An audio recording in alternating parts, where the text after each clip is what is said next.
نماز کے بارے میں ہے۔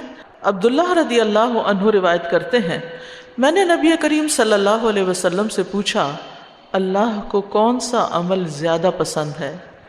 آپ صلی اللہ علیہ وسلم نے فرمایا نماز کو اس کے وقت پر ادا کرنا۔ انہوں نے کہا پھر کون سا؟ آپ نے فرمایا والدین سے حسن سلوک۔ انہوں نے کہا پھر کون سا؟ آپ صلی اللہ علیہ وسلم نے فرمایا اللہ کی راہ میں جہاد کرنا۔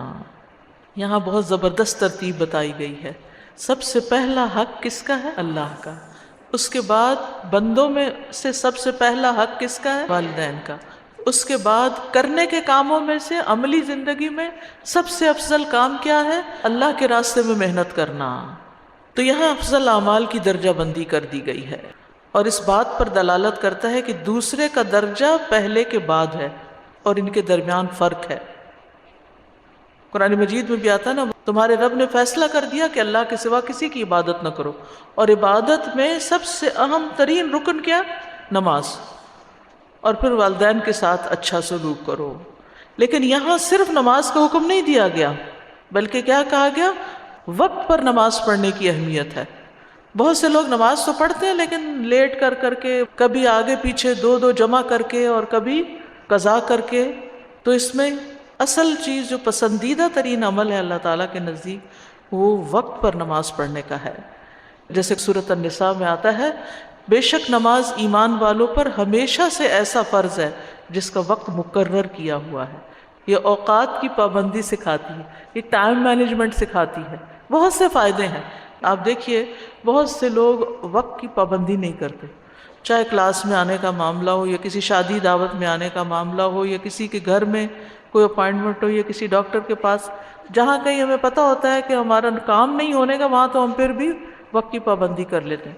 لیکن جہاں ہماری عام طور پر لوگوں کے ساتھ کوئی کمٹمنٹ ہوتی ہے تو عموماً ہم اس کی پرواہ نہیں کرتے، کوئی نہ کوئی بہانہ کر دیتے ہیں۔ ٹھیک ہے، کبھی کبھی کوئی عذر حقیقی بھی ہو سکتا ہے، لیکن یہ عادت کا حصہ بھی ہوتا ہے۔ ہر کام میں ڈیلیز، ہر کام میں تاخیر کرنا، سستی، اور سستی منافقت کی علامت ہوتی ہے، یعنی کاموں کو وقت پہ نہ کرنا۔ اور پھر آپ دیکھیے کہ جو کام وقت پر نہیں ہوتا اس کے بارے میں پنجابی میں جیسے محاورہ ہے کہ ویلے دی نماز سے کویلے دیاں ٹکراں، یعنی جو وقت پہ نماز نہیں پڑھی جاتی پھر وہ جلدی جلدی ٹھونکیں ہی ماری جاتی ہیں، ٹکریں ہی زمین پہ ماری جاتی ہیں، اس میں اللہ کو کم ہی یاد کیا جاتا ہے۔ تو اس لیے نماز کا وقت پہ پڑھنا ہمیں ساری زندگی میں ہر کام وقت پر کرنے کا سبق سکھاتا ہے، اور یہ سب سے افضل عمل ہے۔ ام فروہ سے مروی ہے، مسند احمد کی روایت میں بھی آتا ہے، رسول اللہ صلی اللہ علیہ وسلم سے سوال کیا گیا سب سے افضل اعمال کون سے ہیں؟ تو آپ نے فرمایا نماز کو اس کے اول وقت پر ادا کرنا، الصلاۃ لأول وقتها۔ تو پابندی سے کرنے کی بات تو ہے ہی، لیکن وقت پر پڑھنا یہاں زیادہ اہم معنی رکھتا ہے۔ عبداللہ بن مسعود کہتے ہیں کہ رسول اللہ صلی اللہ علیہ وسلم ہر نماز اس کے اپنے وقت پر پڑھتے تھے، مگر مزدلفہ اور عرفات میں جمع کرتے تھے۔ آپ صلی اللہ علیہ وسلم نے امت کو بھی وقت پر نماز پڑھنے کا حکم دیا۔ ابو ذر سے روایت ہے کہ آپ نے فرمایا نماز کو اس کے وقت پر پڑھا کرو، اور پھر اس کی بار بار تلقین بھی کی گئی۔ اور اس میں بعض اوقات یہ ہوتا ہے کہ اجتماعی طور پر لوگ کہیں اکٹھے ہوتے ہیں، باتوں میں لگ جاتے ہیں، کھانا کھل جاتا ہے۔ میں نے دیکھا کئی دفعہ مغرب کی نماز سے 15 منٹ پہلے کھانا کھول دیا جاتا ہے شادیوں میں۔ اب لوگ کھانے کی طرف دوڑ پڑتے ہیں، اور ہوتا کیا ہے کہ ابھی کھانا ڈالا ہی ہوتا ہے کہ مغرب کی نماز کا وقت ہو جاتا ہے، اور پھر کھانے کھاتے ہوئے آدھا گھنٹہ اور اوپر ہو جاتا ہے، اور باتیں اور گپ شپ لگاتے ہوئے، اور پھر اندھیرے میں لوگ نماز مغرب پڑھ رہے ہوتے ہیں۔ تو یہ کیا ہے؟ ہم سب کو اس پر استغفار کرنی چاہیے، توبہ کرنی چاہیے۔ اور پھر یہ پڑھ تو لی ہم نے کسی نہ کسی طرح، لیکن اس کے اول وقت پر تو نہ پڑھی۔ تو ایسے میں مومن جو ہے وہ اوقات نماز کو دیکھ کے چلتا ہے۔ میں کہیں جا رہا ہوں، کوئی اپائنٹمنٹ کر رہا ہوں، ایون شادی کا وقت بھی، یا کوئی دعوت رکھنی ہے گھر والوں کی بھی، رشتہ داروں کی بھی، تو پہلے یہ دیکھیں کہ لوگوں کی نماز کا کیا انتظام ہوگا۔ اگر مثلا دن چھوٹے ہیں یا کچھ بھی مشکل ہے تو اس صورت میں کیا ہے کہ انسان پھر آنے والوں کے لیے گھر میں نماز کا انتظام کرے۔ بعض اوقات کھانے کا انتظام میں تو پورا پورا لان استعمال ہو رہا ہوتا ہے، یعنی ٹیبلز لگے ہوئے ہیں، ٹیبل سجے ہوئے ہیں، سب کچھ ہے، لیکن نماز پڑھنے کے لیے کونے میں ایک دو چادریں بچھا دی جاتی ہیں، اور بعض اوقات اگر ایسے دیندار لوگوں کی کوئی مجلس ہو تو وہ کھڑے انتظار ہی کرتے رہتے ہیں، پہلے اگلے پڑھ لیں تو پھر ہم پڑھیں گے. تو یہ نماز کو ہلکا سمجھنا ہے یا اس کو اہمیت نہ دینا. تو اگر ہم لوگوں کو نماز ہی کے وقت میں بلا رہے ہیں یا ایسے وقت میں کہ آپ کو پتہ ہے کہ لوگ نماز سے پہلے پہنچ جائیں گے یا آ کے نماز ہی پڑھنی ہوگی ان کو پہلے، یا بیچ میں نماز آ جائے گی آپ کی تقریب کے، تو نماز کا پراپر بندوبست کریں، وضو کا پراپر بندوبست کریں، اور یہ آپ کی ذمہ داریوں میں سے ایک ذمہ داری ہے. یہاں تک کہا گیا ہے کہ اگر لوگ جماعت سے نماز تاخیر سے پڑھ رہے ہوں تو انسان وقت پر اپنی نماز ادا کر لے. ابو ذر سے روایت ہے، وہ کہتے ہیں رسول اللہ صلی اللہ علیہ وسلم نے میری ران پہ ہاتھ مارا، فرمایا تمہارا کیا حال ہوگا جب تم ایسے لوگوں میں اپنی بقیہ زندگی گزار رہے ہوگے جو نماز کو اس کے وقت سے مؤخر کر دیں گے. عبداللہ بن صامت کہتے ہیں کہ انہوں نے پوچھا کہ آپ کیا حکم دیتے ہیں، یعنی پھر ہم کیا کریں اگر لوگ نمازیں لیٹ کریں؟ فرمایا تم نماز کو اس کے وقت پر ادا کر لینا اور اپنی ضرورت کے لیے چلے جانا. پھر اگر نماز کی اقامت کہی گئی اور تم مسجد میں ہوئے تو دوبارہ پڑھ لینا. یعنی اگر لوگ لیٹ کر رہے ہیں تو آپ وقت پر پڑھ لیں، لیکن اگر آپ وہاں موجود ہیں اور لوگ پھر جماعت کر رہے ہیں تو وہ نفل شمار ہو جائے گی اور جماعت کا ایک ثواب مل جائے گا. تو صحابہ جو تھے وہ نماز کو مؤخر نہیں کرتے تھے کیونکہ نماز کو مؤخر کرنے کی مذمت ہے. نبی صلی اللہ علیہ وسلم نے فرمایا نیند میں قصور نہیں، بے شک قصور جاگنے کی حالت میں ہے. وہ اس طرح کہ تم کسی نماز کو اس حد تک مؤخر کر دو کہ دوسری نماز کا وقت آ جائے، یعنی اتنا ڈیلے کر دو کہ اگلی نماز کا وقت قریب ہو جائے. اور نماز کے وقت سوئے رہنے والے کے لیے وعید ہے.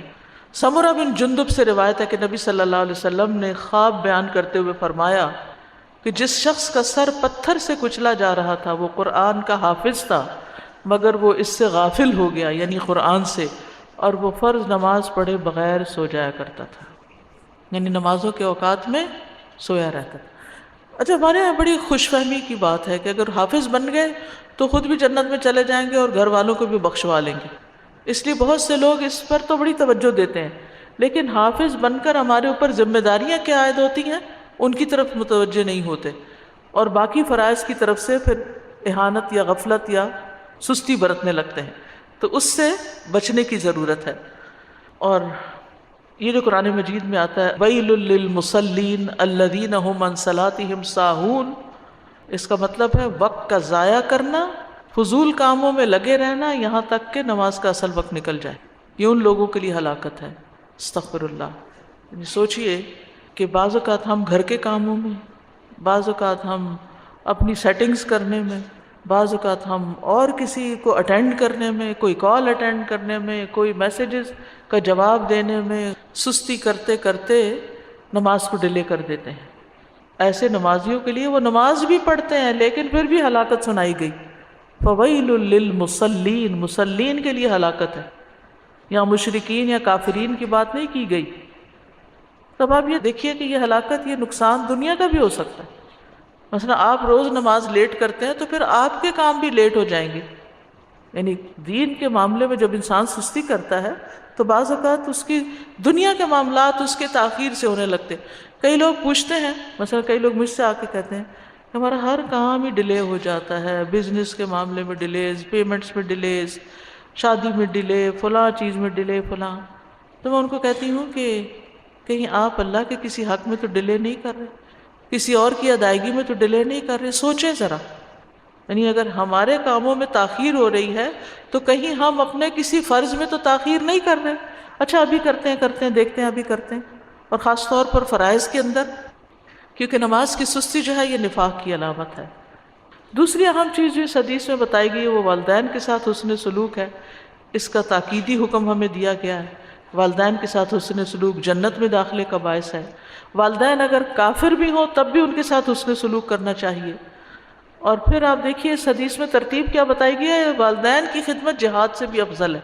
اگر آپ کے والدین آپ کی خدمت کے محتاج ہیں اور آپ کو وقت نہیں مل رہا دین کے لیے کچھ کام کرنے کا، بہت بیڈ ریڈن ہو گئے ہیں، محتاج ہو گئے ہیں، ضرورت مند ہو گئے ہیں، آپ کے بیمار ہو گئے ہیں، تو ایسی صورت میں ان کو لک آفٹر کرنا پھر آپ سے فریضہ جہاد کو بھی ساقط کر دیتا ہے.